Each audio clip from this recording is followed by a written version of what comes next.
Well, that was a lot of information about races. And that was pretty player-centric. Yeah, kind of like our last video was, actually. Indeed, yes. Um, though a lot can be used by dungeon masters as well. So we want to spend a bit of time with the dungeon masters right now. So, welcome to Pillars of Adventuring, Dungeon Masters Workshop. Yes! And before we dive into that, we are going to do another quick reminder. This stream is being sponsored by SwiftLifestyles.com. There is a link in the chat, and it'll also be up on the YouTube. It is a gamer nutrition and energy fuel company. Not actually fuel, but vitamins and minerals and stuff that we need to keep our bodies going. Good stuff. I enjoy the gummy vitamins myself. Um, if you go to SwiftLifestyles.com, use the reference link in the chat, or even just head to the SwiftLifestyles.com and use coupon code Kestrel, Kestrel. It will get you 15% off your total order. Or you can also support us directly by becoming a patron at Patreon.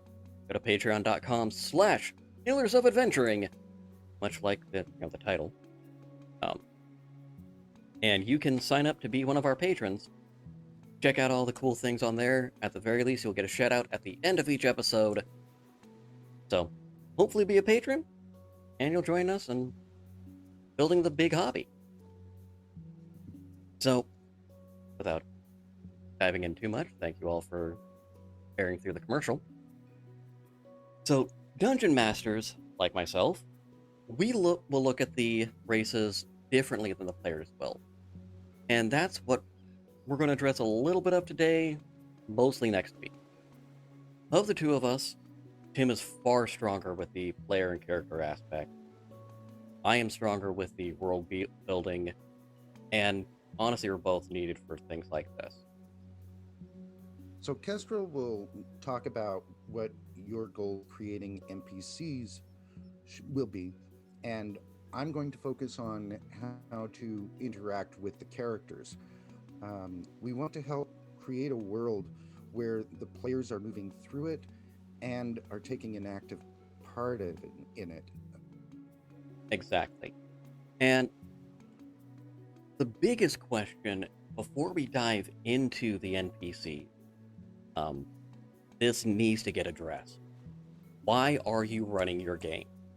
Seriously, why are you running your game? This isn't a, why are you a DM? No, that's not the question. What is the story you want to tell? What is the story you want to guide your players through? What is the point of your game? Are you going to be playing it rules as written? Are you going to be doing a official module like Tyranny of Dragons versus Strahd, Icewind Dale? Are you going to be doing a homebrew or some weird combination therein? Why are you running the game? What is the point, the goal? The absolute worst thing you can do as a dungeon master is to go in completely blind. Not have an idea of where you're at, where you're going, what you want to do. Your players are going to derail the game. They're going to. That's fine. Without a doubt. No questions about it. I'm actually surprised that it hasn't gone more off the rails in our Tyranny of Dragons game than it has. But that's not to say we've stayed on the rails. And that's one of the reasons with Tyranny of Dragons why it's a great one to start with as a true full campaign, because the first half of it is really on the rail. And you are supposed to be a guide through this land. You're supposed to help them from point A to B to C towards some sort of end goal, giving an illusion of choice. And I'll go into game theory much deeper in other videos, but there is a theory of how to help along with that. The players may or may not follow according to your plan. Sometimes they'll catch your hint. Sometimes they'll see your hint and say, screw your hints, I'm doing my own thing. It's okay either way. But it's important to set expectations. So, the first thing that you should do um, to establish those expectations is session zero. This is great for new and veteran players. It establishes rules, expectations, and a general synopsis of how everyone gets pulled together. A session zero can be done the same day or on a different day as the first session. And that would all depend on the DM and the party. I know as a veteran player, one from way long ago, AD&D days, um, I love the session zero. Um, it makes the group coming together, the players, um, cohesive as well as the characters. And as a DM, especially because I tend to use some kind of niche homebrews, some of them that are subtle, some of them that are really not. The mana system I'm using, which honestly I'm refining, um, and is actually working ridiculously well in the Tyranny of Dragons campaign, but it may not work the same in your campaign. Part of the reason it's working so well is we have a very caster-heavy group. Um, and I've had to do some tweaks to make the martial classes a little bit better, and did I make them overpowered? Maybe. I don't know yet. We'll find out. Um, but there are some things that any romance building stuff, which I'll talk a little more in there. I don't mind it, but it is going to be, any intimate scenes are going to be implied, not role played out, just for the comfort of everybody at the Please. table. Yes, Um, definitely. but the first part about it is you set up. The first preamble of my session zero is pretty straightforward, and it usually goes something like this. Welcome, I'm Kestrel and I'll be your DM. For this campaign, I have a nice story planned out. I will guide you in directions. You can either do what is suggested or not, that is totally up to you. I do have other things that can be done and planned if you decide to go off script. Keep in mind, my world doesn't wait for you. What you do or don't do will have consequences. Any questions so far? And the session zero isn't just for the DM to get the rules out there. It's sort of an exercise in trust building. It's a time to for us as players to put our trust into the DM and to see how confident he or she is. Um, and it also works conversely, where the DM is weighing whether or not he can trust the players to do what they need to do, to enjoy themselves, and to follow the table rules. Session zero is your opportunity as a player to find out what your limits are, ask any questions you might have about the class at the time, or clarify any synopsis points that might be relevant for your character. Build in any backstory points that maybe you didn't fill out when you were working on your backstory. Um, the session zero is so important because it helps build in a framework. You, as a DM, can lay down what you're comfortable running, as well as what, as a player, is comfortable playing. If you're not comfortable with romance storylines, then say so. Both the DM and the player need to say so. The goal isn't to make the people at the table uncomfortable. Well, not completely, Cass. There are After you times where start, we do have to push people outside of the comfort zone for either a narrative or a tense statement.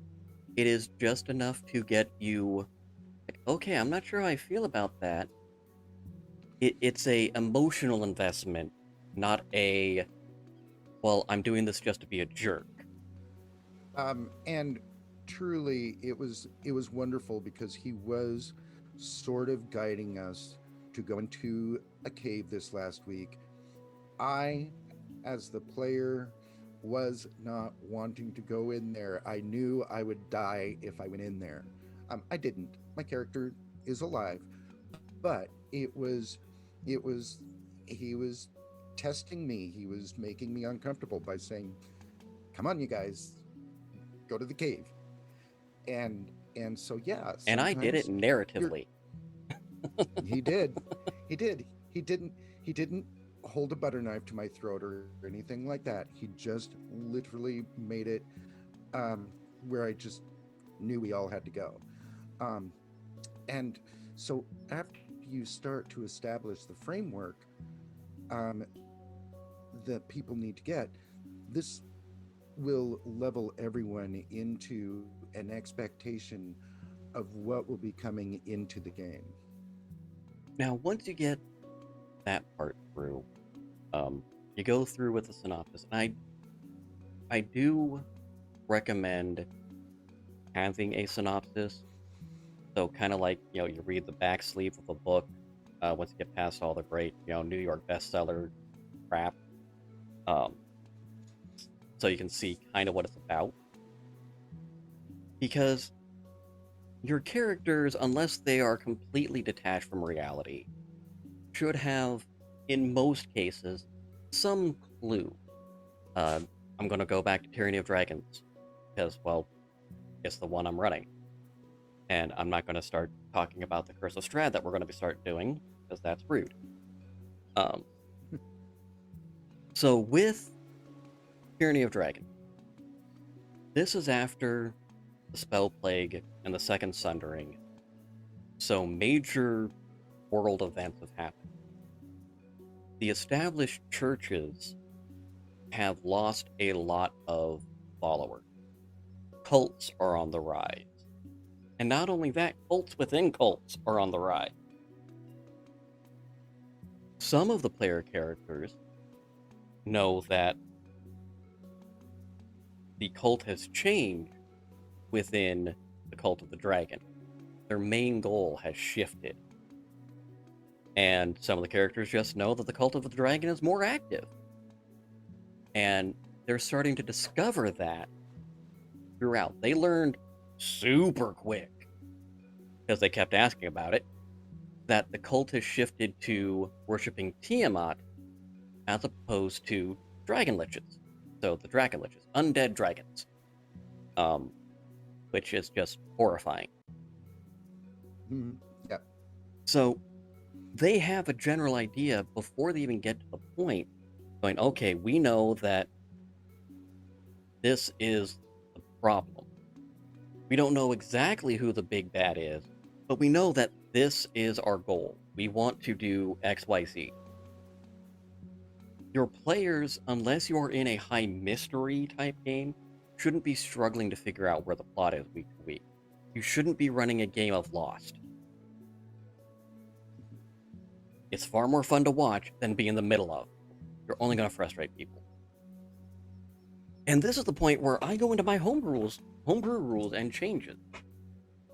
Now, I do not force my homebrew rules on the players. I actually had them vote on the mana system. If you're watching the Tyranny of Dragons campaign on Twitch TV/Kestrel McKnight on Saturdays at 3 p.m., you'll notice we're running that homebrew mana instead of spell slot.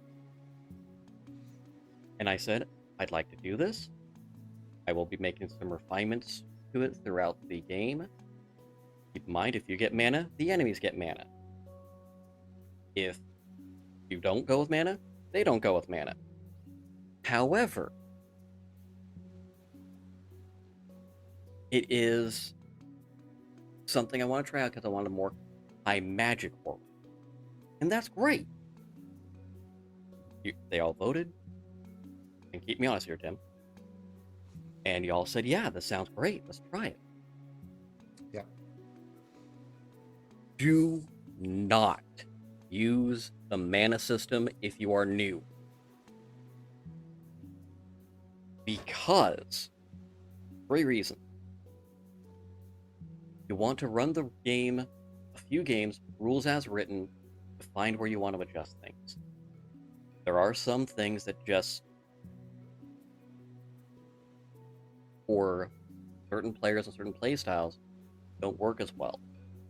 I have a very subtle homebrew rule for dual wielding that I just said, oh yeah, you can do this if you want. And it's purely because two-weapon fighting. As a martial artist, as someone who's used swords, it doesn't translate well on the pen and paper the way it is written. And it also gives you a disadvantage, number-wise, against a great weapon fighter as opposed to dual wielding. Your full damage output after like 4th level plummets as a 2-weapon fighter. Also, the mana system is broken if you don't balance the pure martial classes well. I'm not 100% sure if my balance is going to be good enough or has gone too good. What I do is every 3rd level, a purely martial class will get a feat, in addition to the optional feat that they can select at every 4th level. So if you have someone who is a barbarian who gets no spells, they would get a feat every 3rd level. Now let's look at the fighter, who is a purely martial class, unless they take Eldritch Knight. Well, Eldritch Knight is selected at 3rd level. You choose what your specialization is at 3rd level. If you go Battle Master or Champion, you would get the feat. If you go Eldritch Knight, you do not get the feat. See how that goes? So if there is spells involved with the class, which really there's 2 that aren't, 3, unless you go Arcane Trickster with Rogues, which a lot of Rogues do. There are only 3 classes that don't have spells built into them. And they're not commonly played, honestly. Barbarian's the most commonly played one of them. Fighters aren't, for a lot of times, which I think is sad, because they are really undervalued, in my opinion. Rogues are, but oftentimes they get either replaced with a bard, because bards can do a lot of the things that rogues can almost as well, or they just go Arcane Trickster, so they are a weird combination of a spellcaster and rogue. That's fine. The players also know in mind that we're balancing it, and if I need to, I'll make adjustments as we go. Will it be good enough? I don't know. We'll see. It's been fun so far.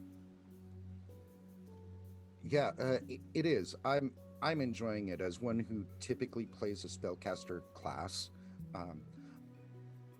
and as a bard, I'm again spellcaster. My first bard that I've played, so I love the mana system just because that helps. But as much as I love mana system, Kess is right.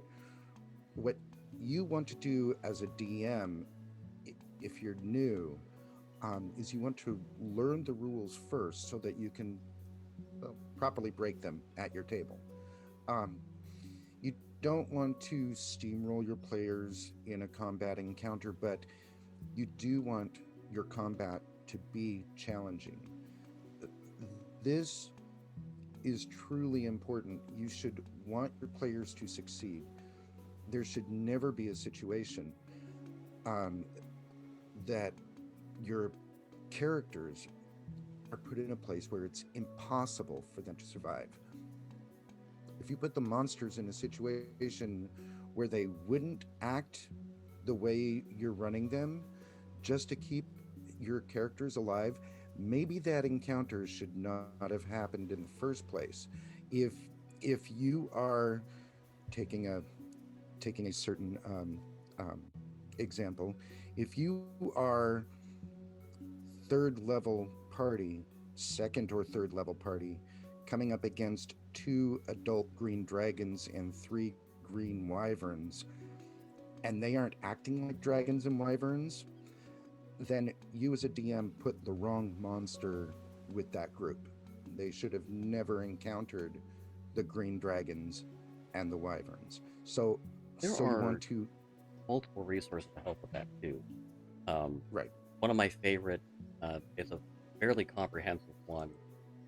Um, I'm pulling it back up for myself so I don't mess up the. It is a it's Don John, so DonJon .bin.sh, and there are things for everything there, and I mean everything from random map generators to random encounter generators to a random magic shop generator. If you're not sure what to build for the level you're going with, it's there. Um, Using the laziness of, well, you can face anything at any time. I guess, on the one hand, you can, but on the other hand, you're going, okay, well, I'm facing anything at any time. Um, if I'm running into a situation, as Tim said, 3 wormlings, that's not a problem. You could fight that at 3rd level. And probably win. 1 adult dragon, for a narrative purpose, where it's built after so many rounds, the dragon goes away, as happens in the Tyranny of Dragons campaign. It's not a spoiler alert, you went through it already. Yeah. Um,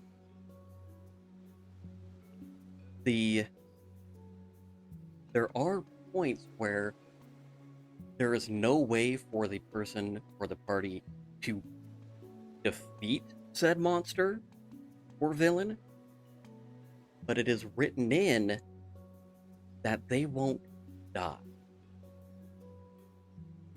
I go through every time. It's like the last thing in my session 0. You are going to earn your death. Yeah. And I mean, go ahead. Our combats that we had this last weekend, they were challenging. I mean, my character dropped pretty low in his hit points. Thankfully, we have a lot of healers, including my character. But if we didn't, if we didn't have the mana, I'm pretty sure that Kestrel would have taken the encounters down at least a couple of notches, Couple because times. he set it up um, with the mana and the feat for the martial class in mind. So he made it challenging, knowing that we're gonna probably drop. We're gonna drop way low in our hit points, maybe even drop to 0, which I think Skladba did once. Um, and You and Helcris in Jo- the first chapter did, and yeah, then I think in the cave one time you did. yeah, and Jonah also. Um, Yeah. so our druid. Um, so yes, it happens, and that was stressful, but it was fun because we kind of figured that we were going to succeed, and so yeah, um, ensuring that the challenge rating equals the party level gives them a little bit of challenge, but also the hope for success. Well, and this actually brings me to my next major point. The challenge rating, or CR as you'll find in the monster manual, it's not perfect. It's kind of broken, honestly. um, is mostly there so that you know what can be substituted out when building an encounter. Making minor adjustments is okay, and also keeping in mind that there may be moments in between encounters that the party has the option of making a rest or, you know, rebuilding something, drinking a potion, anything like that. Which y'all still got 2 health potions, none of you taken a sip on yet. Um, so that's been built in mine in the encounters too. So going through everything, and that's all fine. It's okay to make tweaks and minor adjustments. Um, Buffing or reducing HP as necessary. Um, I've had a couple instances where they didn't know it, but I've had a few monsters that were buffed up. For example, the Crowned Kobold in last week's campaign was double the hit point of a regular winged kobold. Just a little mini boss. Was he stronger? Did they beat the snot out of him? Yeah, barely even a speed bump. And even got their favorite kobold mascot a new bone crown that does nothing but give him +1 to ego. Yep. The objective here as a DM is to make the characters think they're about to lose something, that they're about to die, that there is a moment of loss. And then in that final moment, grasping victory out of the hand. And honestly, the fights where I thought I was planning that are not the ones where that actually happened. It takes balance. It can't happen on every encounter because then you lose the novelty of it. And if your group is routinely facing groups of challenge rating a quarter monsters, it's really not a good idea to run them up against CR14. They are going to die, more likely, more often than not, a horrible and painful death. Yep. And while running the NPCs, um, and this is kind of interesting because I like doing my voice, you know, changing my voice and stuff like that. Some will want to act out the voices of their NPCs. Understand that you don't have to. Like I said, I do. Kess does because, well, we're both theater nerds. We've been in theater since diapers, and we love to have fun with it. Um, but you'll see, um, what I've noticed is that sometimes he'll do it in a character's voice, and sometimes he doesn't. Um, and basically, the important thing is that the information gets across um, much more effectively, um, and I guess clearer when you're doing what you're comfortable with. You don't want to try to do um, a high British um, female voice for a character if you're not comfortable doing a high British female voice um, for that character. If you just talk in your normal voice, um, you know that, and you're comfortable with that, do it. You be comfortable, your players are going to be comfortable. And the other thing with that, um, and this goes right hand in hand, and this is actually one of the big tips that I give for people to go, well, they just want to talk to Jeff, the random drunkard in the bar, instead of actually, going to the people I wanted them to talk to. Well, did you give them the option to talk to Jeff? Yes.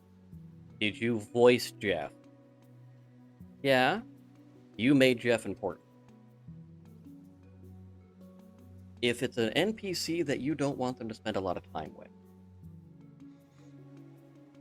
don't name them, don't voice them. be the third person narrator for what's going on.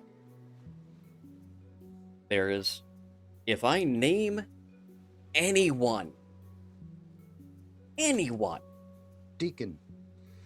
yeah, if I name them, they become the best friend of the party.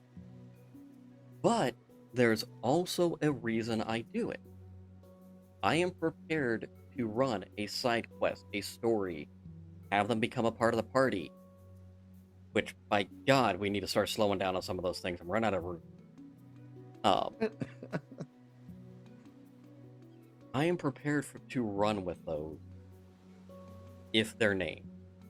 If they're not named, I'm not going to voice them, and they don't become important to the player.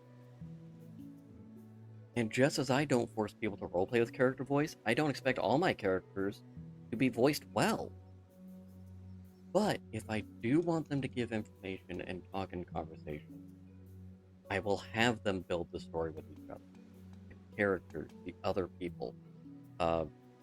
We haven't had too much opportunity to do this in Tyranny of Dragons yet, but one of my favorite things, especially if we're role-playing in a tavern or a shop, where it says the shopkeeper is talking to da-da-da-da-da, what do you do? Someone goes, oh, I go up and order a beer. And that's how I lost my left eyebrow. What can I do for you? Finish the last part of the conversation he was having with the other person. Whatever, the stranger it is, the better. And if you can't come up with a weird story for the rest of how he lost the left eyebrow, you wouldn't find it interesting. But give some of those weird things. It'll give your party more life, give the NPCs more flavor, give the world something about it. Maybe the butcher in town is a former rogue and got out of the life of crime and now taking his knife skills for meat. Cool. Put in some flavor text. If they explore it, cool. If not, cool. But it gives the option. You want to have a situation, where everybody's getting involved. If you have a situation where two people are talking with each other and you haven't heard from the other members of the party in a bit, do not, as the dungeon master, do not hesitate to pause a conversation with two active people and engage the other party members. I guarantee most people will not be upset by that. The people who haven't been involved gives them an opportunity to re-engage with the table, and it gives the people in the conversation a moment to reflect and figure out the direction they want to go. Because sometimes it happens. Or I'll tell you myself, I get stuck. A rule of thumb that a couple of DMs did with the groups that I played with is they would essentially set a timer. Okay, so this group here has 10 or 15 minutes. Okay, we're done. We'll get back to you and move to this group here and spend about 10 or 15 minutes until the group gets back together and kind of trade off. It's a wonderful way to give everybody their 15 minutes of fame within the story. Mm-hmm. And that's a great way to do it. I have spent far too long in sales and marketing, so I have learned where those lulls are in conversation where I can pivot and change things. But that's just because of my background. The timer is fabulous if you haven't spent years teaching and training people how to converse properly. Which most of us don't. That's another rant for another day. The big takeaway on this is you don't want people to be left out. You want everyone there should never be a situation in your game where half or more of your table is excluded while one person gets all the attention for any longer than 10 minutes. And that is a hard and fast cap. 10 minutes is honestly pushing it, but if it is longer than 10 minutes, you have pushed the furthest limit of goodwill that your players are going to give you and thrown it to the entire session has now turned to garbage. You have just soured the entire session. And I don't want that for your table. I don't want that on my table. Either as a player or as a DM.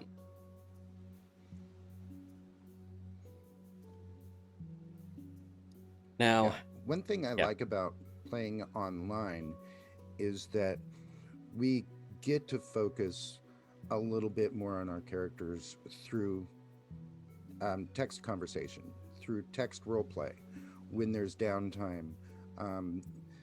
Now, if you're in the middle, if you stop your session in the middle of a combat, you're not going to want to role play. But if you're in downtime, you get to have that probably more than 10-minute mark of where your character is being focused on, but there's also other things going on in there as well. We have right now in Tyranny of Dragons about 4, I think, different conversations going on right now. At least. Maybe, yeah. We covered a good bit of just roleplay, and then a lot of the boring minutia of, all right, we're just resupplying now. Yep.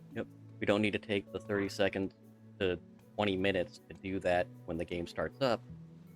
While it's important, and while I highly value it, and while I think it's a good idea for the daily expenses for the gold cost for your lifestyle, I don't enforce it. I do on my own characters, even with Thane or not, whether it's important or not. I just do. Because living ain't easy. But you don't have to have that conversation because it's a behind-the-scenes thing that is, for lack of a better term, canon in your world. Yeah. Now, I got a whole lot more, but I'm going to say nothing else. Yeah, we did go over a lot, and we'll go more in depth onto what types of NPCs we're going to be using next week, the most likely candidates and likely things, and more on how to guide the characters without it seeming like you are forcing them somewhere. Now, I'm going to say an unpopular opinion.